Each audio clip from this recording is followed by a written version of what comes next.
அனைவருக்கும் இனிய காலை வணக்கம். இது சக்தி பிரஸ் ரிலீஸ். இன்றைய தினமும் உங்கள் அனைவரையும் காலை வேளையில் சந்திப்பதில் மிகுந்த மகிழ்ச்சி. இன்று 23ஆம் திகதி 12ஆம் மாதம் 2013ஆம் ஆண்டு நத்தார் வாரம் என்று சொல்லலாம். வாரத்தின் முதல் நாள். இன்னும் நத்தாருக்கு 2 நாட்கள் எஞ்சியிருக்கும் நிலையில் உங்கள் அனைவரையும் சக்தி பிரஸ் ரிலீஸ் நிகழ்ச்சியூடாக சந்திக்கின்றோம். இன்றும் என்னோடு நியூஸ் ஃபர்ஸ்ட் கலையகத்திலிருந்து இணைந்து கொள்கின்றார் செய்தி அறையிலிருந்து ஜெகநாத் கண்ணா. வணக்கம் ஜெகன். வணக்கம் ஜெஃப்ரி. என்றும் நாங்கள் நேரடியாக பத்திரிகைகளில் வெளியான செய்திகளுக்கு உங்களை அழைத்துச் செல்லலாம். அந்த வகையிலே முதலாவதாக வீரகேசரி பத்திரிகையினுடைய பிரதான தலைப்புச் செய்தி இவ்வாறு அமைந்திருக்கிறது. ஜெகன், கூட்டமைப்புக்கான அழைப்பு காலத்தை கடத்தும் முயற்சி, அரசாங்கம் உறுதிமொழிகளை நிறைவேற்ற வேண்டும் என்கிறது ஐக்கிய தேசிய கட்சி. லக்ஷ்மண் கிரியல் அவர்களுடைய புகைப்படத்தோடு அந்த செய்தி வெளிவந்திருக்கிறது. ஆம் ஜெஃப்ரி, அண்மையில் வரவு செலவு திட்டம் பதிலுரையின் போது ஜனாதிபதி மஹிந்த ராஜபக்ச அவர்கள் தமிழ் தேசிய கூட்டமைப்பு இலங்கை அரசாங்கத்தினால் அமைக்கப்பட்டிருக்கின்ற விசேட தெரிவுக்குழுவில் பங்கேற்று இலங்கையின் தேசிய பிரச்சினைக்கான தீர்வு விடயத்தில் கரிசனை செலுத்த வேண்டும் என அழைப்பு விடுத்திருந்தார். அந்த வகையில் தமிழ் தேசிய கூட்டமைப்பினருக்கு அதே போன்று வடமாகாண முதலமைச்சருக்கு ஜனாதிபதி சபையில் அழைப்பு விடுத்திருந்தார். இத்தொடர்பில் கருத்து வெளியிட்ட போதுதான் தற்பொழுது ஐக்கிய தேசிய கட்சி இதனை கூறியிருக்கின்றது.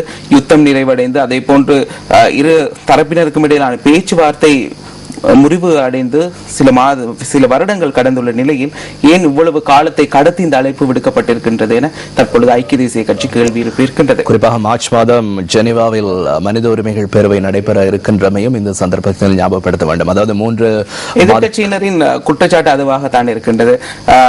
மார்ச் மாதம் நடைபெறவுள்ள மனித உரிமைகள் பேரவை கூட்டத்தொடரை இலக்காக கொண்டு தற்பொழுது அரசாங்கம் காலம் கடத்தி இந்த அழைப்பை விடுப்பதாகவும் இது ஒரு கண் துடைப்பு எனவும் அவர்கள் குறிப்பாக இது பல நடவடிக்கைகளை அரசாங்கம் முன்னெடுத்திருக்கிறது. குறிப்பாக கடந்த நாட்களில் கணக்கெடுப்பு இடம்பெற்றது. அதாவது யுத்தத்தால் காணாமற் போனவர்கள், உயிரிழந்தவர்களுடைய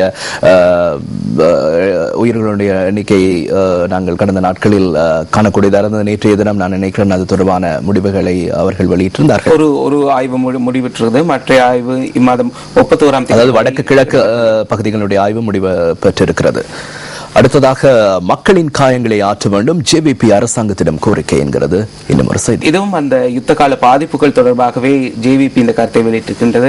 அதாவது பாதிப்புகள் குறித்து ஆராய்வது மாத்திரம் போதுமாக அமையாது, அவர்களின் மனங்களில் ஏற்பட்டுள்ள காயங்களுக்கும் பதில் வழங்க வேண்டும் எனவும் அதை தீர்க்க வேண்டும் எனவும் தற்பொழுது ஜேவிபி கோரிக்கை விடுத்திருக்கின்றது. அடுத்து மட்டக்களப்பில் 2 ஆலயங்கள் உடைக்கப்பட்டு பணம் கொள்ளை.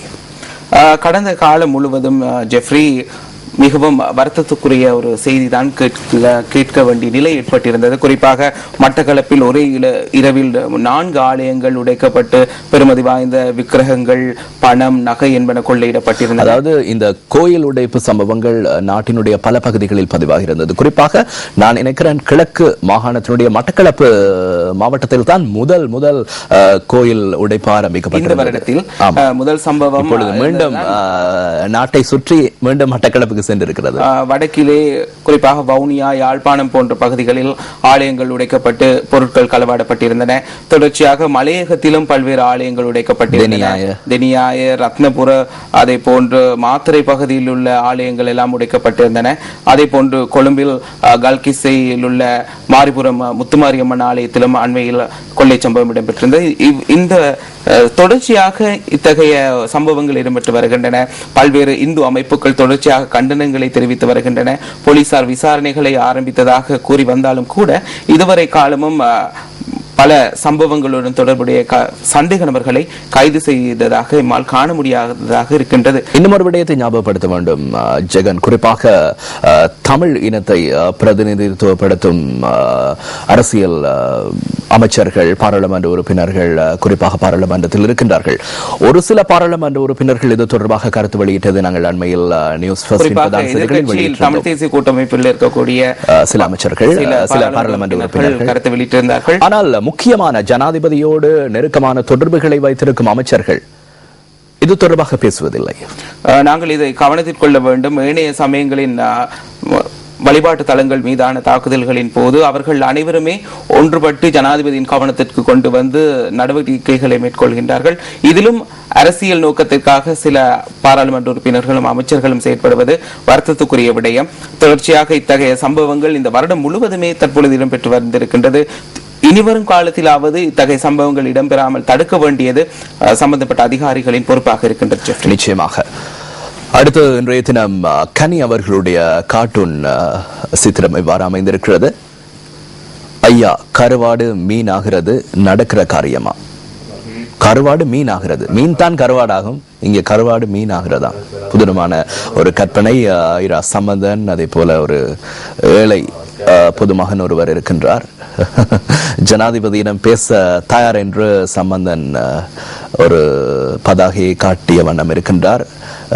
நேர்மை வேண்டும் என்ற அந்த பதாகை மறுபக்கத்தில் காணப்படுகிறது. அது இன்றைய தினம் வீரகேசரி பத்திரிகையில் வெளியான செய்திகள். ஜெகன், அடுத்து எங்களுடைய அவதானம் தமிழ் தாந்தி நேற்றைய தினம், அதாவது வாரத்துக்கு ஒரு முறை வெளியாகும் பத்திரிகை ஞாயிற்றுக்கிழமைகளில். இதிலும் முக்கியமான பல செய்திகள், வித்தியாசமான செய்திகள் வெளிவரும். அந்த வகையிலே இன்றைய பிரதான தலைப்புச் செய்தியாக வடக்கு கிழக்கு இணைப்பு கூட்டமைப்புக்குள் முரண்பாடு, இணைந்த போராட்டத்துக்கு இந்திய சார்புள்ள தமிழ் தேசிய கூட்டமைப்பு தலைவர்கள் தயாரில்லை என்கிறது இன்றைய பிரதான தலைப்புச் செய்தி. அடுத்து நியூஸ் ஃபர்ஸ்டில் அதிகம் பேசப்பட்ட ஒரு செய்தியாக இந்த செய்தி அமைந்திருக்கிறது. குறிப்பாக கடந்த நாட்களில் ஏனைய ஊடகங்கள் இது தொடர்பாக கவனம் செலுத்தப்பட்டாலும் நியூஸ் ஃபர்ஸ்ட் இது தொடர்பாக விரிவாக ஆராய்ந்து சம்பந்தப்பட்ட அதிகாரிகளுக்கு இந்த விடயத்தை கொண்டு சென்றதை நாங்கள் ஞாபகப்படுத்த வேண்டும். யாழ் போதனா வைத்தியசாலை தொண்டர் ஊழியர்கள் போராட்டம் 11வது நாளாக நேற்று, அதாவது தொடர்கிறது கவன ஈர்ப்பு போராட்டம். இன்று 12வது நாளாகவும் இந்த போராட்டம் இதுவரை நிறைவுக்கு வரவில்லை. காரணம், அவர்களுக்கு வழங்கப்பட்ட வாக்குறுதிகள், அதாவது இவர்கள் பல வருடங்களாக மிகவும் குறுகிய சம்பளத்துக்காக, குறைந்த அளவு சம்பளத்துக்கு 175 ரூபாய் ஒரு நாளைக்கு அவர்கள் கடமையில் இருந்தார்கள். தற்பொழுது வைத்தியசாலையில், அதாவது நோயாளர்கள் வைத்தியசாலைகளுக்கு, அதே போன்று விடுதிகளுக்கு அழைத்து செல்லும் பணியில் தான் இந்த தொண்டர்கள் அமர்த்தப்பட்டிருந்தார். குறிப்பாக நான் நினைக்கிறேன் யுத்த கால பகுதியில் அந்த லிப்ட் பரதூக்கி அந்த வைத்தியசாலைகளில் காணப்படவில்லை. அந்த சந்தர்ப்பத்தில் கூட இந்த தொண்டர் ஊழியர்கள் 4வது மாடி வரை அந்த நோயாளர்களை கொண்டு சென்ற சந்தர்ப்பங்களும் இருப்பதாக நாங்கள் அறிந்து கொண்டோம். இது தொடர்ச்சியாக இவர்கள் தற்பொழுது தமக்கான நியமனங்களை வழங்க வேண்டும், தாம் இத்தனை வருடங்களாக சேவையாற்றி கவனத்திற்கு கொள்ள வேண்டும், அப்படித்தான் கூறியிருக்கின்றார்கள். ஆனால் அரசாங்க தரப்பில் ஏற்கனவே அறிவிக்கப்பட்டது, கல்வி தகமை அடிப்படையில் ஒரு சிலருக்கு நியமனங்கள் வழங்கப்படும், ஏனையவர்கள் தொடர்பில் பின்னர் சிந்திக்கப்படும் என்று கூறியிருந்தார்கள். ஆனால் இந்த ஊழியர்கள் அதற்கு இணங்கவில்லை. அவர்கள் தெரிவித்திருப்பது அனைவருக்கும் நியாயம் வழங்கப்பட வேண்டும் என்பது அவர்களின் கோரிக்கையாக இருக்கின்றது.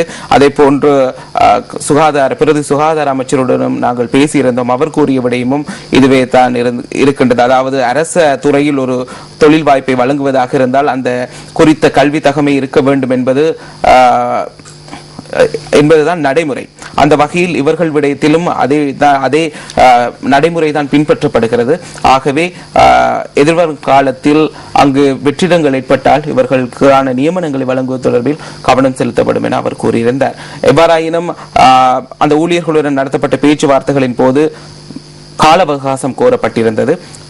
அவர்கள் அந்த பதில் கிடைக்கும் வரை தொடர்ந்தும் அந்த கவன ஈர்ப்பு போராட்டத்தை முன்னெடுத்து வருகின்றனர். எனவே இவர்கள் கூறியிருந்தார்கள், தங்களுக்கான தீர்வு கிடைக்காவிட்டால் உண்ணாவிரதத்துக்கு குதிக்க போவதாக கூறியிருந்தார்கள். அதன் பின்னர் தான் சில அமைச்சர்கள், சம்பந்தப்பட்ட அதிகாரிகள், சம்பந்தப்படாதவர்கள் அனைவரும் அந்த இடத்திற்கு சென்றார்கள். குறிப்பாக நியூஸ் ஃபர்ஸ்டில் நாங்கள் தொடர்ந்து இந்த செய்தியை நாங்கள் ஒளிபரப்பியதன் பிரதிபலனாக பலர் சென்று நிலைமைகளை பார்வையிடக்கூடியதாக இருந்தது.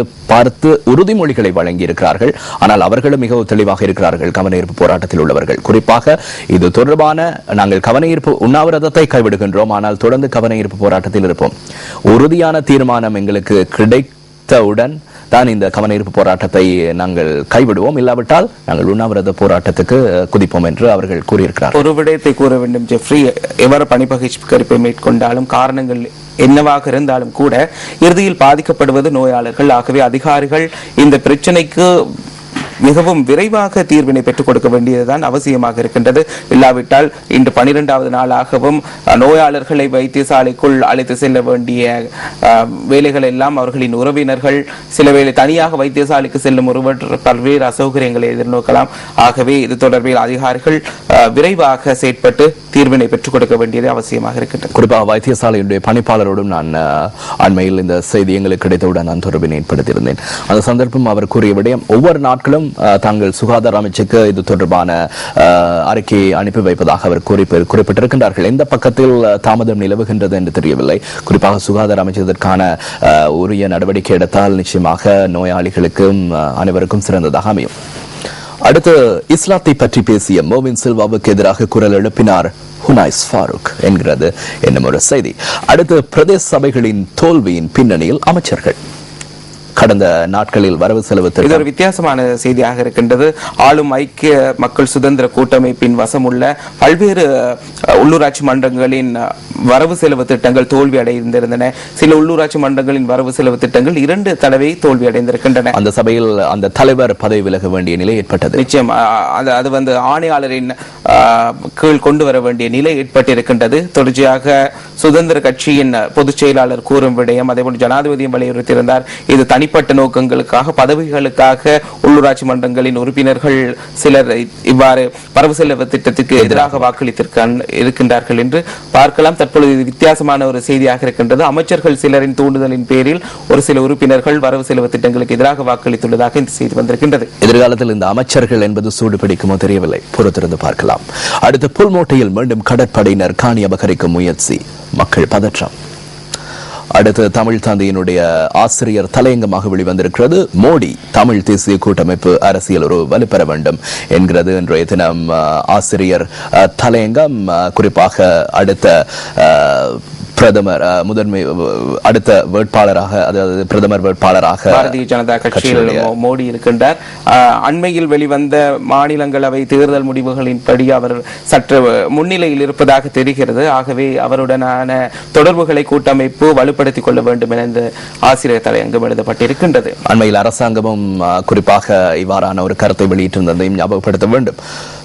இப்போது இந்தியர்கள் நம்புகிறார்களோ இல்லையோ, இலங்கையில் இருக்கின்றதான அரசியல் கட்சிகள் மோடி தான் அடுத்த பிரதமராக வருவார். அநேகமான ஊடகங்களும் ஏற்கனவே தீர்மானித்து விட்டன மோடி தான் அடுத்த பிரதமர். ஆனால் அங்க இருக்கும் கருத்து கணிப்பை எடுத்து நோக்கினால், குறிப்பாக ஊடகங்களாக இருக்கலாம்,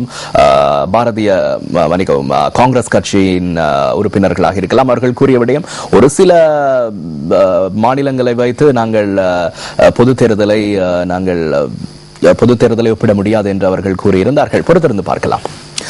அடுத்து நாங்கள் தினக்குரல் பத்திரிகைகளுடைய அவதானத்தை செலுத்தலாம். மன்னார் புதைக்குழியிலிருந்து தோண்ட மேலும் மண்டையோடுகள். இது பரபரப்பை ஏற்படுத்தி இருக்க செய்தி ஒன்று. மன்னார் A32 வீதியில் இருக்கக்கூடிய ஒரு ஆலயத்திற்கு அருகில் அண்மையில் ஒரு நீர்க்குழாயை பொருத்துவதற்காக தோண்டப்பட்ட போது முதலில் 2 மண்டையோடுகள் தான் ஜெஃப்ரி கிடைத்திருந்தன. இது தொடர்பாக பாதுகாப்பு தரப்பினருக்கு போலீசாருக்கு அறிவிக்கப்பட்டதை அடுத்து நீதிமன்ற, அதாவது மன்னார் நீதவானின் முன்னிலையில் அந்த இடம் அகழ்வு பணிக்கு உட்படுத்தப்பட்டது. இதன் போது மேலும் 4 மண்டையோடுகளும் எலும்புக்கூடுகளும் கண்டுபிடிக்கப்பட்டிருந்தன. அந்த வகையில் அங்கு நேற்றைய தினம் மேலும் அகழ்வு பணிகளை மேற்கொண்ட போது மேலும் சிலரின் மண்டையோடுகளும் எலும்பு துண்டுகளும் கிடைக்கப்பட்டிருக்கின்றன. தற்பொழுது இங்கு சந்தேகப்படுகின்றது மேலும் பல எலும்புக்கூடுகள் மண்டையோடுகள் இருக்கலாமா என்ற சந்தேகத்தின் பேரில் தொடர்ச்சியாக அங்கு அகழ்வு பணிகள் இடம்பெற்று வருகின்றன. குறிப்பாக சிதைவடைந்த நிலையில் தான் இந்த எலும்புக்கூடுகள் கண்டெடுக்கப்பட்டிருக்கின்றன. குறிப்பாக இந்த தோண்டி எடுக்கும் நடவடிக்கை தற்போது நிறுத்தப்பட்டுள்ளதாகவும் தகவல் கிடைத்திருக்கிறது.